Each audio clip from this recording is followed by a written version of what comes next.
Monsieur le député de Saint-Jean. Merci beaucoup, Madame la Présidente. Aujourd'hui, j'ai eu l'occasion de poser en cette Chambre une question concernant l'usine Prysmian de Saint-Jean-sur-Richelieu. L'usine Prysmian, c'est plus de 200 employés qui sont en grève depuis le 1er avril 2009. Depuis plusieurs rencontres de médiation par rapport entre l'employeur et les syndicats ont eu lieu. On parle de plus d'une trentaine. Cependant, le résultat est que la date limite, la date butoir pour le maintien de cette usine en fonction était le 24 octobre dernier, donc samedi dernier. Il y a eu ce que je pourrais qualifier des négociations de la dernière chance qui devait débuter le 20 octobre.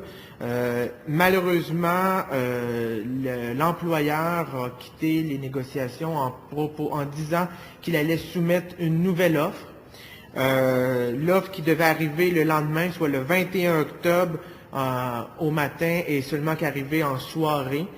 Et a forcé les négociations à reprendre le 22 octobre et a été terminé par un vote le 23 octobre dernier à la hauteur de 94% des employés de bureau qui ont refusé l'offre, la nouvelle offre patronale, et 98% la nouvelle offre que les employés de l'usine ont refusée.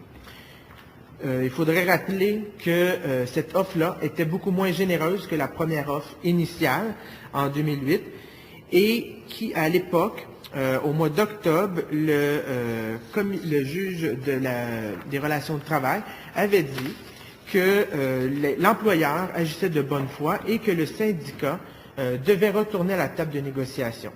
Maintenant que ça a été fait, on peut se poser la question, en agissant de la sorte, quel genre de conflit de travail on fait face et quelle négociation qui est faite entre l'employeur et les syndicats. Ça, c'est une chose. Mais il y a aussi la question d'Hydro-Québec.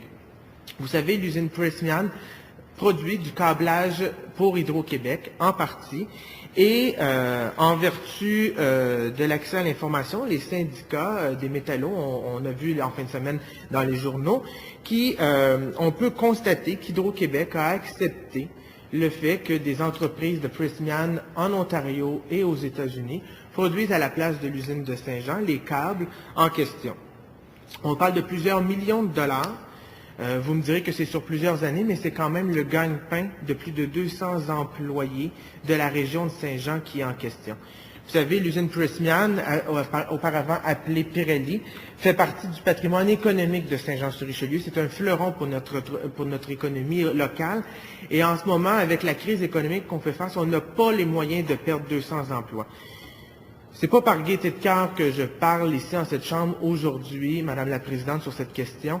C'est surtout pour que les employés de l'usine Prysmian peuvent voir enfin la lumière au bout du tunnel. J'ai parlé à plusieurs d'entre eux en fin de semaine et ces gens-là sont atterrés de la situation actuelle. Donc, j'espère que maintenant, ayant plus de temps qu'à la période de questions, le ministre du Travail pourra répondre clairement aux employés pour leur dire qu'est-ce qu'il engage faire maintenant. Je vous remercie, Monsieur le député de Saint-Jean. Je cède maintenant la parole à Monsieur le ministre du Travail.